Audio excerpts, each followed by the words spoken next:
El murmullo de la fiesta era un zumbido constante, una mezcla de risas forzadas, el tintineo de copas de vino caro y conversaciones que flotaban como humo en la abarrotada sala de estar de mis padres. Yo estaba arrinconado cerca de la ventana, observando la escena como si fuera una película mal dirigida. Era la celebración del gran ascenso de mi hermano Damián. Y en el centro de ese universo, él brillaba. Damián, el hijo pródigo, el sol alrededor del cual giraba toda la familia. Yo, como siempre, era el asteroide olvidado en una órbita lejana, invisible a menos que alguien necesitara tropezar con algo. Entonces, la voz de mi madre, Lidia, cortó el aire como un cuchillo. No gritó, no lo necesitaba. Su tono, cargado de una decepción tan afilada y familiar, era suficiente para silenciar la habitación. Deberías aprender de tu hermano exitoso, Iker. El silencio que siguió fue denso y pesado. Todas las miradas se giraron hacia mí. Sentí el calor de la humillación subir por mi cuello, una sensación que conocía tan bien como mi propio nombre. Tenía 29 años, pero en esa casa, bajo la mirada de mis padres, sentía que volvía a tener 15, el niño torpe y callado que nunca cumplía con las expectativas. Mi nombre es Iker. Para el mundo exterior, soy un enigma. Para mi familia, soy una decepción andante. Oficialmente, soy un programador freelance, una etiqueta que mis padres usan con una mezcla de vergüenza y lástima. El niño Iker y sus cositas de computadoras, decía mi padre, Horacio, a sus amigos, con una palmada condescendiente en mi hombro. Creen que apenas sobrevivo, que paso mis días en pijama, jugando con códigos incomprensibles mientras el mundo real, el mundo de los hombres importantes como Damián, sigue adelante sin mí. Damián, mi hermano mayor, con sus 32 años, era todo lo que yo no era. Extrovertido, encantador, con un traje a la medida que probablemente costaba más de lo que ellos pensaban que yo ganaba en un mes. Acababa de ser nombrado vicepresidente de Desarrollo Estratégico en Nexotech, una de las empresas de software más prometedoras del país. Mi padre no cabía en sí de orgullo. Su pecho parecía a punto de reventar los botones de su camisa. Mi madre revoloteaba a su alrededor, rellenando su copa, asegurándose de que todos los invitados escucharan, por 10ª vez, el nuevo y rimbombante título de su hijo dorado. La única persona en esa habitación cuya mirada no me quemaba era mi tía Jimena. Estaba al otro lado de la sala, sosteniendo su copa, y me ofreció una pequeña y triste sonrisa, un gesto silencioso que decía, lo sé. Aguanta. Ella siempre lo sabía. La fiesta misma era un monumento a la ironía. Se celebraba en la casa donde crecimos, una casa que había sido renovada y ampliada gracias a la generosidad de Damián. O eso creían todos. Los canapés eran de un catering exclusivo, el vino era francés y la música era un jazz suave que intentaba añadir una capa de sofisticación a la escena. Todo ello pagado con una parte del generoso bono que Damián había recibido por su ascenso. Un bono que, irónicamente, yo había aprobado. Yo había llegado con un suéter sencillo y unos jeans, mi uniforme habitual. No por rebeldía, sino porque simplemente no se me ocurrió que debía disfrazarme para mi propia ejecución pública. Damián, al verme entrar, me había escaneado de arriba a abajo con una sonrisa burlona. «¿Vienes de arreglarle la computadora a alguna vecina, hermanito?», me había dicho, lo suficientemente alto para que varios primos lo escucharan y soltaran una risita. No respondí. A lo largo de los años, había aprendido que el silencio era mi mejor defensa. Cualquier palabra que dijera sería torcida, analizada y utilizada en mi contra en el tribunal de la opinión familiar. Así que me convertí en un observador, un fantasma en sus celebraciones, un recordatorio silencioso de la rama del árbol genealógico que, según ellos, no había florecido. Me recargué contra la fría ventana, sintiendo la vibración del bajo de la música, y me preparé para soportar la noche, sin saber que esa noche. La larga y silenciosa película de mi vida estaba a punto de tener un final explosivo. Mientras mi madre dejaba su sentencia suspendida en el aire, mi mente, como un mecanismo de defensa, se desconectó del presente y viajó hacia atrás, recorriendo las frías salas de exposición de mi propio museo del dolor. Cada recuerdo era una pieza de exhibición, perfectamente conservada, un diorama de la indiferencia y el desdén. El primer recuerdo me llevó a un auditorio lleno de gente. Mi graduación de la carrera de Ciencias de la Computación. Había conseguido el mejor promedio de mi generación, un logro que me había costado incontables noches de insomnio y un sacrificio casi absoluto de mi vida social. Miré entre la multitud de padres orgullosos, buscando las caras de los míos. El asiento vacío gritaba más fuerte que cualquier aplauso. La excusa oficial fue un compromiso de trabajo ineludible de mi padre. 2 días después, mi tía Jimena, con su torpe intento de discreción, me mostró las fotos que mi madre había subido a sus redes sociales. Estaban en un viñedo en Valle de Guadalupe, sonriendo, copa en mano. Un merecido descanso de fin de semana, decía el pie de foto.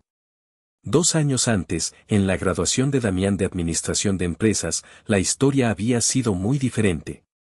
No solo estuvieron presentes, sino que organizaron una cena para 50 personas. Mi padre dio un discurso lacrimógeno sobre el orgullo y el legado. A mí, ese día, me encargaron ir a recoger el pastel. La siguiente sala de mi museo mental estaba dedicada a las finanzas, una exhibición titulada Prioridades. Hace unos 7 años, cuando Nexotech era apenas una idea febril en mi cabeza y un par de servidores zumbando en mi habitación, sufrí una crisis. Necesitaba desesperadamente una actualización de hardware para poder compilar el núcleo de lo que se convertiría en nuestro producto estrella. El costo era de 40,000 pesos. Una fortuna para mí en ese entonces. Se lo pedí a mi padre. Recuerdo su risa, una risa seca, sin humor. 40,000 pesos para tus videojuegos, Iker. ¿No crees que ya estás un poco grande para eso? Consíguete un trabajo de verdad. Me sentí como un idiota. No le expliqué que no eran videojuegos, que estaba construyendo algo. ¿Para qué? Su mente ya estaba cerrada. Conseguí el dinero vendiendo mi viejo coche, un Tsuru que me había acompañado durante años, y pidiendo prestado a un par de amigos de la universidad. Una semana después de esa conversación, escuché a mi padre hablar por teléfono con el gerente del banco. Estaba exultante.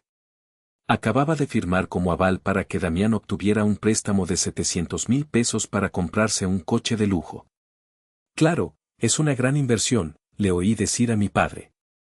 Un hombre de su estatus, con su futuro, necesita proyectar éxito. La imagen lo es todo.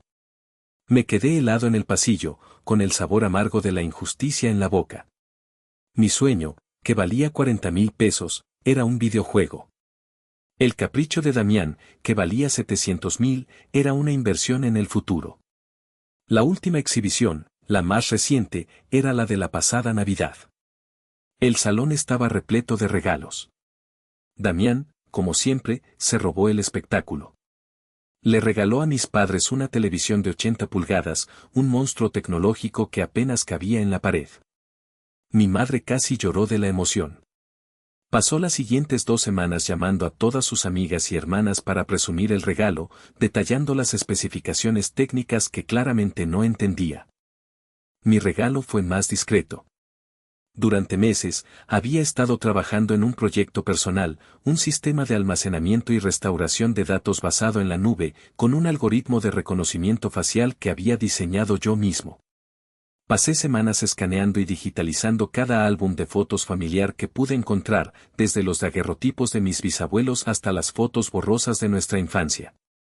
Mi regalo era la inmortalidad digital de nuestros recuerdos, a salvo de incendios, inundaciones o el simple paso del tiempo. Cuando se lo entregué, en una pequeña y elegante caja que contenía el disco duro con la copia maestra y las credenciales de acceso, mi madre lo tomó con la punta de los dedos. ¡Ay, Iker, otro de tus aparatitos, hijo! ¡Qué detalle! Lo puso en una mesita auxiliar. Luego lo vemos, ¿sí? Ahora ayúdame a servir el postre. La caja sigue en esa misma mesita, cubierta por una fina capa de polvo. Un mausoleo de mi esfuerzo, ignorado. Damián recibió abrazos y besos. Yo recibí una orden de servir el pastel. Cada uno de estos recuerdos no era una herida abierta, sino una cicatriz. Y esa noche, en medio de la fiesta de Damián, sentí el tejido de todas esas cicatrices tensarse, a punto de desgarrarse. El zumbido de la fiesta regresó a mis oídos, sacándome de mi museo personal. Mi primo, un tipo bonachón y algo entrometido llamado Rogelio, se acercó con un plato de quesos. ¿Qué onda, Iker? ¿Sigues con lo de las computadoras?, preguntó, con la boca medio llena. Forcé una sonrisa. Algo así. Doy consultoría a una startup interesante, les ayudo a escalar su infraestructura. Era la verdad, aunque una versión microscópica de ella. Nexotech, técnicamente, seguía siendo una startup en espíritu, y mi trabajo como nauta, el presidente anónimo del consejo, era precisamente guiar su crecimiento estratégico. Damián, que parecía tener un radar para cualquier conversación en la que yo estuviera involucrado, se materializó a nuestro lado, con su copa de vino en la mano. Su sonrisa era afilada. Todavía jugando con código, hermanito, dijo, dándole una palmada demasiado fuerte en la espalda a Rogelio. Mientras tú le armas paginitas web a alguna tiendita, en Nexotech construimos imperios. Es otro nivel, ¿entiendes? Rogelio asintió, impresionado. Wow, Damián, eso suena increíble. Felicidades por el ascenso, por cierto. Gracias, gracias. Es el resultado del trabajo duro y la visión, dijo Damián, hinchando el pecho. No todos la tienen. Me lanzó una mirada significativa. Yo solo me encogí de hombros, un gesto que había perfeccionado a lo largo de los años. Era mi camuflaje, mi manera de decir no soy una amenaza sin pronunciar una palabra. Suena a mucho trabajo, dije, con un tono neutro. La verdad era mucho más compleja. Damián había conseguido su puesto a través de un proceso de selección riguroso, gestionado por una de las firmas de cazatalentos más prestigiosas de la Ciudad de México. El proceso era ciego en sus etapas iniciales para evitar sesgos. Cuando su currículum, inflado y pulido, llegó a las etapas finales, Carlos, mi CEO, me lo presentó junto con otros 2 candidatos. Recuerdo la extraña sensación en el estómago al ver el nombre Damián Reyes en la pantalla. Mi primer instinto fue vetarlo. Rechazarlo de plano. Pero algo me detuvo. Una mezcla malsana de curiosidad y, si soy honesto, una última y patética pizca de esperanza fraternal. ¿Y si había cambiado? ¿Y si realmente tenía el talento que pregonaba? Dejar que el proceso siguiera su curso, sin mi intervención, sería la prueba definitiva. Le dije a Carlos que procediera basándose únicamente en el mérito, como siempre. En el fondo, quería ver si mi hermano podía lograr algo por sí mismo, sin la red de seguridad de nuestros padres. Le di el beneficio de la duda. Le di la oportunidad de demostrar que yo estaba equivocado sobre él. Fue un error. Un error que me había costado meses de dolores de cabeza, viendo cómo su departamento se llenaba de políticas tóxicas y sus informes estaban llenos de métricas vanidosas pero vacías. Había estado observando desde las sombras, como nauta, recopilando datos, esperando el momento adecuado para actuar. No por despecho, sino por la salud de la empresa que había construido desde cero. Damián, por supuesto, no sabía nada de esto. Para él, yo era solo Iker, el fracasado. Y esa ignorancia era la pieza central de su arrogancia. Bueno, los dejo, que tengo que atender a gente importante, dijo Damián, alejándose para ir a estrechar la mano de un viejo amigo de mi padre. Rogelio me miró con una mezcla de pena y aliento. No le hagas caso, primo. Tú a lo tuyo. Asentí, tomando un sorbo de mi vaso de agua. Sí, dije en voz baja, más para mí que para él. Exactamente a lo mío. Y en ese momento, supe que la espera había terminado. La prueba había concluido, y los resultados eran definitivos. La noche avanzaba, y con cada minuto que pasaba, la atmósfera en la sala se volvía más sofocante. No era el calor de tanta gente en un espacio cerrado, sino el peso de las expectativas y los juicios no expresados. Damián era el rey de la noche, y como en toda corte real, había un bufón. Y yo tenía el papel principal. El clímax llegó cuando mi padre, Horacio, con la cara enrojecida por el vino y el orgullo, pidió silencio. Golpeó una copa con un tenedor, y el tintineo agudo hizo que todas las conversaciones se detuvieran. Se plantó en el centro de la sala, con una mano sobre el hombro de Damián. Familia, amigos, comenzó, con su voz de barítono impostada, la que usaba cuando quería que todos supieran que estaba a punto de decir algo importante. Hoy es un día de inmenso orgullo para Lidia y para mí. Ver a nuestro hijo, Damián, alcanzar estas alturas, es la recompensa a toda una vida de esfuerzo. Desde niño, siempre supimos que estaba destinado a grandes cosas. Es un líder nato, un visionario. Damián sonreía, asintiendo con modestia fingida, absorbiendo los elogios como una esponja. Mi madre lo miraba con lágrimas en los ojos. La mayoría de los presentes asentían, contagiados por la emoción del momento. Él es el ejemplo a seguir, continuó mi padre, su voz subiendo de volumen. Un ejemplo de lo que se puede lograr con ambición, con agallas, con presencia. Hizo una pausa dramática, y luego, su mirada barrió la habitación y se posó directamente en mí. El cambio en su tono fue brutal, pasando del orgullo resonante a una lástima audible. «¿Y a ti, Iker?», dijo, y sentí como si un foco de interrogatorio me iluminara. «A ti, hijo, bueno. Esperamos que algún día encuentres tu camino. Que entiendas que la vida es más que estar encerrado en tu cuarto». Un murmullo incómodo recorrió la sala.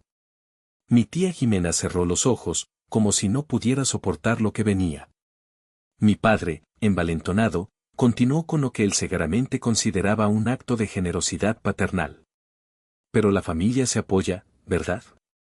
Así que se me ocurre una idea. Damián, dijo, girándose hacia su hijo predilecto. ¿Por qué no le buscas un hueco a tu hermano en Nexotech? Algo sencillo, para empezar. En el archivo, en la mensajería, para que aprenda el valor de un horario, de tener un jefe. Para que empiece desde abajo, como debe ser. La humillación fue tan intensa, tan pública, que me robó el aliento. No era solo la sugerencia de un trabajo servil, era la implicación de que yo era un niño perezoso que necesitaba ser disciplinado. Era la anulación total de todo lo que yo era y todo lo que había logrado en silencio. Damián, disfrutando cada segundo de mi degradación, interpretó su papel a la perfección. Me rodeó los hombros con un brazo, un gesto que pretendía ser fraternal pero que se sentía como una cadena. El olor de su costosa colonia era nauseabundo. «Claro que sí, papá». «¡Qué gran idea!», exclamó, con una falsa jovialidad. «Hay que enseñarle a mi hermanito el valor del trabajo duro». Se acabaron los días de trabajar en pijama hasta el mediodía, campeón. Y entonces, la sala estalló en risas.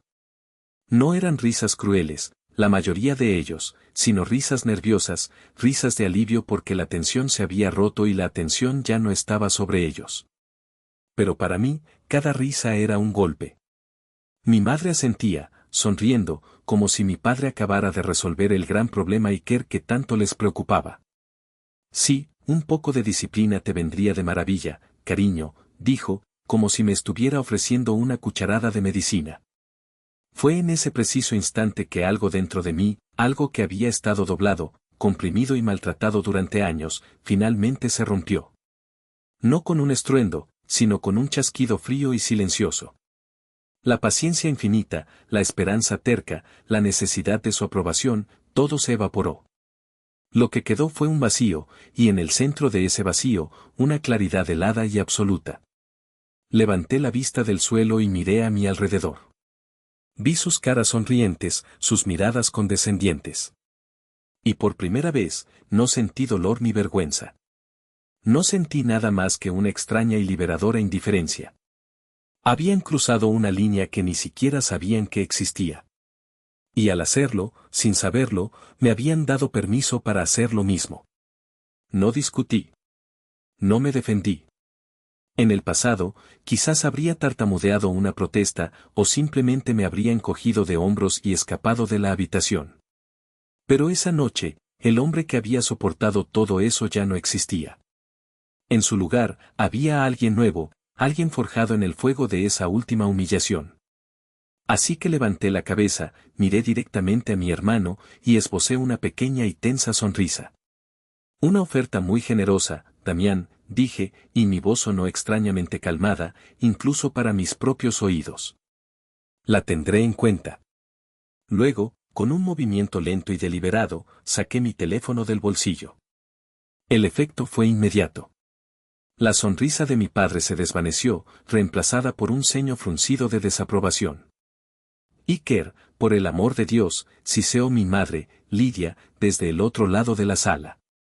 Guarda ese aparato. ¡Qué falta de respeto hacia tu hermano! La ignoré. Mis dedos se movieron con una precisión automática sobre la pantalla, un gesto tan natural para mí como respirar. Mientras mis pulgares volaban, mi mente era un torbellino de pensamientos fríos y calculados. Esto ya no era por mí. No del todo. Era por los ingenieros brillantes que Damián había despedido para robarles el crédito de sus proyectos. Era por la cultura de miedo que había instaurado en su división. Era por la salud de la compañía que yo había sangrado para construir. Esto no era un acto de venganza impulsivo, era una amputación quirúrgica, necesaria para salvar al resto del cuerpo de la gangrena. Había intentado ser un hijo y un hermano. Había fracasado. Ahora, solo me quedaba ser el dueño. Abrí una aplicación de mensajería encriptada, una que usaba exclusivamente para las comunicaciones del más alto nivel en Nexotech. Busqué en mi lista de contactos, un nombre simple, Carlos. Era mi CEO, un hombre brillante y pragmático que llevaba meses expresándome en privado su creciente preocupación por el problema Damián. Mi mensaje fue corto, casi críptico, pero sabía que él entendería su gravedad. Junta de emergencia. Ahora. Protocolo Omega. Presioné enviar. Damián, que todavía tenía su brazo sobre mis hombros, se inclinó para mirar mi pantalla. Su aliento olía a vino y a arrogancia. ¿Qué pasa, hermanito? Te entró un encarguito urgente de uno de tus clientitos, se burló. Diles que ahora estás ocupado, que estás aprendiendo de los profesionales. Levanté la vista de mi teléfono y lo miré directamente a los ojos. La sonrisa se había ido de mi cara. Mi expresión era tan neutra, tan vacía de la emoción que él esperaba, que por un segundo, su propia sonrisa vaciló. Algo así, respondí, con una voz tan plana como una línea en un monitor cardíaco. Y entonces, sucedió. Mi teléfono vibró en mi mano. No era una notificación de mensaje. Era una videollamada entrante. El nombre en la pantalla era Carlos, CEO. Antes de que nadie pudiera reaccionar, acepté la llamada y, con un rápido movimiento de mi pulgar, pulsé el icono de transmitir pantalla. Seleccioné el dispositivo de la lista, Samsung TV 80 pulgadas. La enorme televisión que presidía el salón, el gran trofeo de Damián, parpadeó y cobró vida. La alegre presentación de fotos familiares que había estado proyectándose fue reemplazada por una imagen mucho más seria. En la pantalla apareció el rostro de Carlos, con sus gafas de montura de titanio y su expresión perpetuamente seria. Estaba en lo que parecía ser su despacho en casa. A su lado, en dos ventanas más pequeñas, aparecieron los rostros de Elena y Mauricio, los otros dos miembros del consejo directivo de Nexotech. Parecían haber sido sacados de sus propias cenas o reuniones familiares. Sus expresiones eran de una gravedad absoluta. El silencio en la sala era ahora total, absoluto. El único sonido era el zumbido del refrigerador en la cocina. La fiesta se había detenido en seco. La cara de Damián pasó por una gama de colores que yo no sabía que eran posibles en un ser humano. Del rojo del orgullo al blanco pálido del shock, y luego a un tono verdoso de pánico. Retiró su brazo de mi hombro como si mi piel quemara. Señor Carlos, tartamudeó, dando un paso hacia la televisión como si pudiera entrar en la pantalla.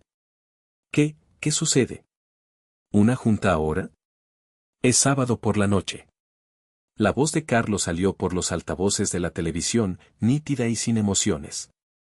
Llenó la sala con una autoridad que ninguno de los presentes, ni siquiera mi padre, podía igualar. Buenas noches, Damián. Nos hemos reunido por una directiva de emergencia emitida por el presidente del consejo. Damián parpadeó, completamente descolocado. El concepto de que su fiesta fuera interrumpida por una orden del misterioso y anónimo jefe de la compañía era tan surrealista que apenas podía procesarlo. El presidente, balbuceó. Pero, él es anónimo. Nadie habla con él directamente. Era cierto. Durante 10 años, había dirigido mi compañía desde las sombras bajo el seudónimo de Nauta. Un apodo que elegí en mis días de estudiante, que significaba navegante. Era mi manera de recordar que mi trabajo era guiar el barco, no ser el capitán que todos aclaman en la cubierta. Solo el Consejo y el CEO conocían mi verdadera identidad, una salvaguarda legal necesaria. Para el resto de los empleados, y para el mundo, yo no existía. Y entonces, en el silencio sepulcral de la sala de estar de mis padres, hablé. Mi voz, tranquila pero firme, se dirigió a la pantalla. Hola, Carlos. En la televisión, las 3 figuras reaccionaron al instante. No fue un gesto exagerado, sino un cambio sutil pero inconfundible en su postura. Se enderezaron un poco más en sus asientos. Sus miradas, que habían estado fijas en un punto imaginario que representaba a Damián, se desviaron para encontrarse con la mía a través de la cámara de mi teléfono. Y entonces, casi al unísono, asintieron levemente con la cabeza. Un gesto de reconocimiento. De respeto. Señor presidente, respondió Carlos, su tono formal no vaciló ni un ápice. Luego, añadió, con una pizca de complicidad que solo yo podía entender, o deberíamos decir, Nauta. Si una bomba hubiera explotado en la sala, el efecto no habría sido más devastador. La palabra presidente resonó en el aire, chocando contra las paredes, rebotando en los oídos atónitos de mi familia. Vi cómo la mandíbula de mi padre se desencajaba literalmente. Su boca se abrió, pero no salió ningún sonido. Mi madre se llevó una mano al pecho, sus ojos desorbitados iban de mí a la pantalla y de vuelta a mí, su cerebro incapaz de conectar los 2 puntos. Mi tía Jimena, por otro lado, tenía una expresión de asombro puro, pero bajo ese asombro, vi crecer una sonrisa lenta, una sonrisa de validación. Como si una sospecha que había albergado durante años acabara de ser confirmada de la manera más espectacular posible. Damián me miró, con los ojos inyectados en sangre. La incredulidad luchaba contra el pánico en su rostro. ¿Y qué? ¿Qué es esta broma? ¿Les pagaste? ¿Qué demonios está pasando? Su voz era un siseo agudo, al borde de la histeria. Me giré lentamente para enfrentarlo. Por primera vez en mi vida, no era yo quien se sentía pequeño a su lado. Era él quien parecía encogerse, devorado por la sombra que yo, su insignificante hermano pequeño, de repente proyectaba. No es ninguna broma, Damián, dije, y mi voz tenía un peso que nunca antes había poseído. Era la voz de Nauta, la voz del dueño, y resonó en la habitación con una finalidad aterradora. Lo miré a los ojos, y dejé caer la verdad como una guillotina. ¿Nexotech? La fundé en mi habitación cuando tenía 19 años. Usé el dinero de la venta de mi viejo Suru para comprar el primer servidor. Hice una pausa, dejando que esa primera revelación se asentara. Vi el destello de confusión en los ojos de mi padre al mencionar el coche. Ese servidor para el que te negaste a prestarme 40,000 pesos, papá, añadí, girándome hacia él. Esa fue la semilla. Ese fue el Big Bang de todo esto. El imperio, del que estás tan orgulloso, Damián, volví mi atención a mi hermano, es mi jueguito de computadora. El aire salió de la habitación. Era como si todos hubieran olvidado cómo respirar. Damián simplemente me miraba fijamente, su rostro una máscara de horror y comprensión. Todos los pequeños desprecios, todas las burlas, todas las veces que me había llamado nerd o inútil, ahora debían estar reproduciéndose en su mente bajo una luz completamente nueva y monstruosa. Se había estado burlando del rey sin saber que vivía en el castillo. No le di tiempo a recuperarse. Me volví hacia la pantalla de la televisión, donde mi consejo directivo esperaba pacientemente mis siguientes instrucciones. Mi tono se volvió clínico, desprovisto de emoción familiar. Carlos, por favor, procede con el informe. Carlos se ajustó las gafas, carraspeó y comenzó a hablar. su voz era la de un verdugo leyendo una sentencia. Damián Reyes, comenzó, y el uso de su nombre completo lo convirtió de repente en un extraño, un empleado más. Tu división, bajo tu liderazgo durante los últimos 6 meses, ha fallado en alcanzar sus indicadores clave de rendimiento, KPIs, por 3 trimestres consecutivos. De hecho, la productividad ha disminuido un 18% desde que asumiste el cargo. Damián intentó hablar. Eso no es, las cifras. Las cifras han sido auditadas esta noche por una firma externa, a petición del presidente, lo interrumpió Carlos sin piedad. Además, el Departamento de Recursos Humanos ha recibido múltiples quejas anónimas que hemos verificado, describiendo un ambiente de trabajo tóxico, acoso laboral y apropiación indebida de ideas. Y mentiras. Son empleados resentidos, gritó Damián, su voz rompiéndose. El proyecto, Hydra, continuó Carlos, impasible, el mismo por el cual recibiste tu reciente bono y ascenso, hemos confirmado que fue desarrollado en su totalidad por el equipo de ingenieros senior que despediste el mes pasado. Justo antes de la fecha de presentación. Te atribuiste su trabajo. Eso, Damián, se llama fraude corporativo. La palabra fraude colgó en el aire, venenosa. Mi madre soltó un pequeño gemido. Por lo tanto, concluyó Carlos, en nombre del Consejo Directivo y por orden directa del presidente del Consejo, Nauta, tu contrato de trabajo con Nexotech queda terminado con efecto inmediato. La seguridad te acompañará a tu oficina mañana por la mañana para recoger tus efectos personales. Damián se quedó boquiabierto, sin poder articular palabra. Pero el golpe final aún no había llegado. Ah, y un último punto, añadió Carlos, como si fuera un detalle menor. Tu finiquito. Será el estándar que marca la ley, correspondiente a tus 6 meses de servicio. Hizo una pausa, y luego asestó el golpe de gracia. El paracaídas dorado, de 25 millones de pesos que habías negociado en tu contrato estaba explícitamente condicionado a métricas de rendimiento verificables y al cumplimiento del código de ética de la empresa. Ambas condiciones han sido violadas flagrantemente. No recibirás ni un centavo de ese bono. 25 millones de pesos. La cifra era tan obscena, tan astronómica para la gente en esa sala, que provocó un jadeo colectivo. Era una cantidad de dinero que cambiaba la vida, y acababa de desvanecerse en el aire por orden mía. La conexión de la videollamada terminó. La pantalla de la televisión se quedó en negro, un espejo oscuro que reflejaba el campo de batalla que era ahora la sala de estar. Reflejaba el rostro descompuesto de mi hermano, la incredulidad horrorizada de mis padres y la multitud de parientes congelados en un silencio aturdido. Y en el centro de ese reflejo, estaba yo. Tranquilo. Impasible. Sosteniendo el teléfono que acababa de demoler el mundo que ellos conocían. El silencio que siguió al apagón de la pantalla fue más ruidoso que cualquier grito. Era un silencio denso, lleno de las palabras no dichas, de las realizaciones que caían como fragmentos de vidrio sobre cada persona en la habitación. El aroma de los canapés y el vino ahora parecía el de un banquete fúnebre. Damián no gritó. No me insultó. No hizo ninguna de las cosas que yo habría esperado. El hombre que había llenado la habitación con su ego y su vozarrón apenas unos minutos antes se había desinflado como un globo. Se quedó de pie por un momento, tambaleándose ligeramente, como si el suelo bajo sus pies se hubiera vuelto inestable. Sus ojos, fijos en mí, no contenían ira, sino un abismo de puro y absoluto shock. Era la mirada de alguien que no solo ha perdido su trabajo, sino que ha visto cómo toda la estructura de su realidad se derrumbaba a su alrededor.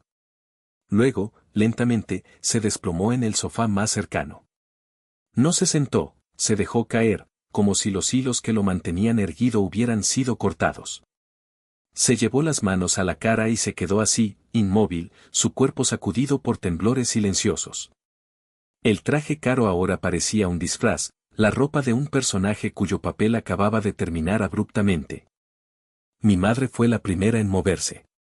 Con un sollozo ahogado, corrió hacia él, arrodillándose a su lado, rodeándolo con sus brazos como si fuera un niño pequeño que se ha raspado la rodilla.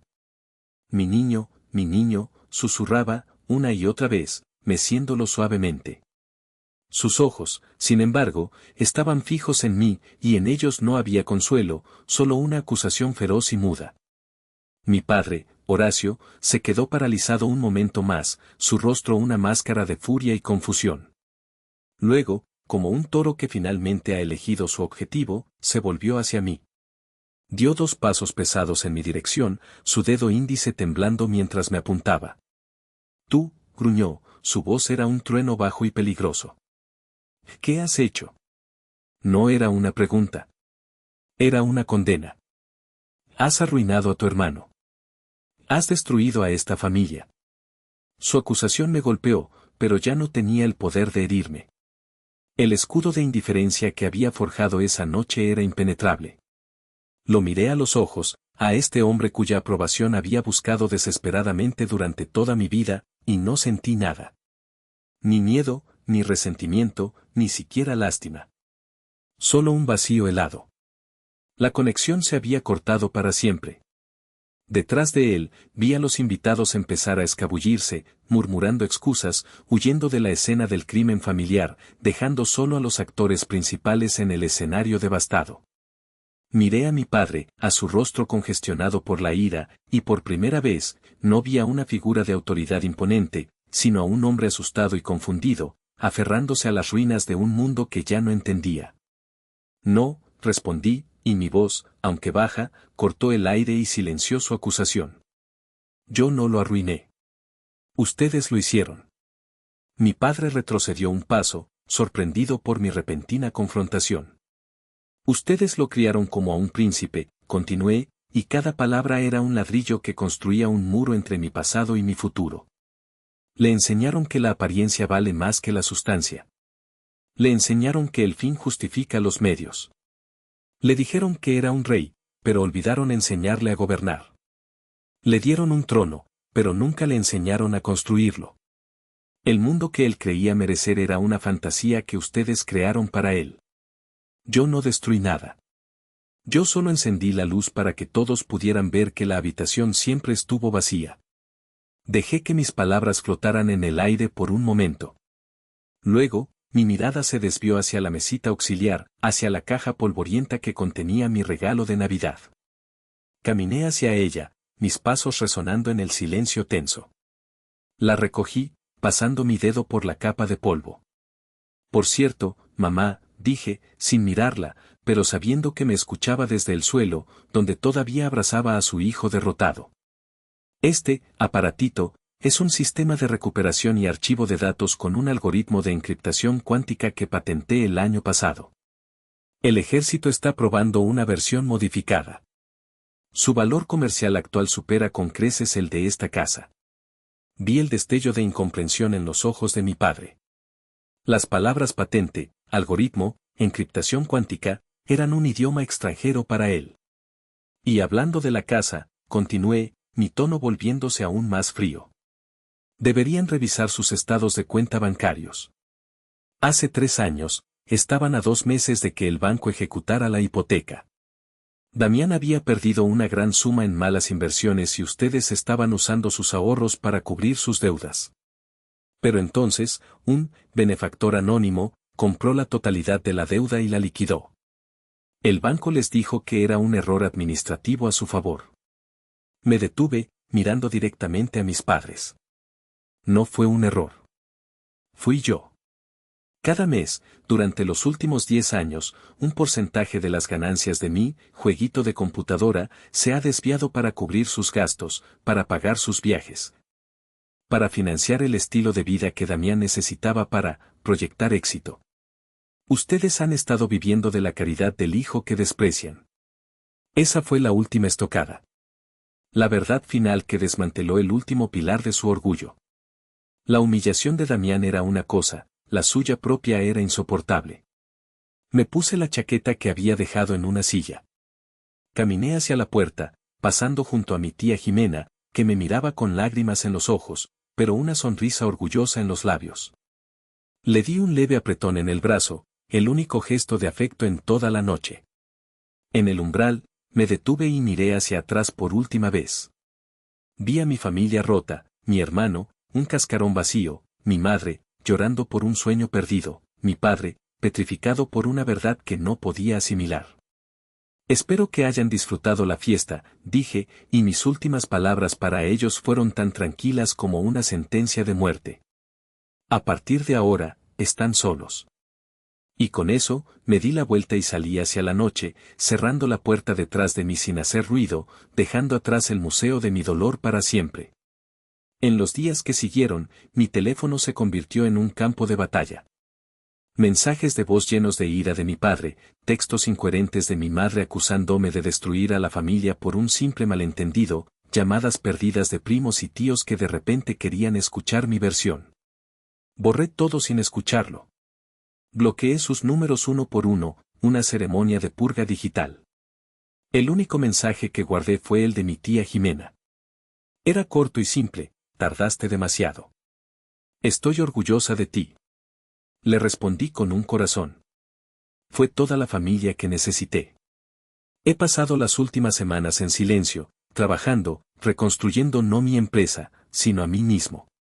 Por primera vez, el aire que respiro se siente ligero, libre del peso de la aprobación que ya no necesito. La paz tiene un precio, y yo pagué el mío. Pero a veces, en la quietud de la noche, la pregunta vuelve a mí. Me dijeron que la sangre es más espesa que el agua, que la familia es para siempre. Yo elegí cortar los lazos, elegí mi propia supervivencia por encima de su felicidad tóxica. Así que les pregunto a ustedes, a los que han escuchado mi historia, ¿soy yo el malo por elegir mi paz mental por encima de su orgullo?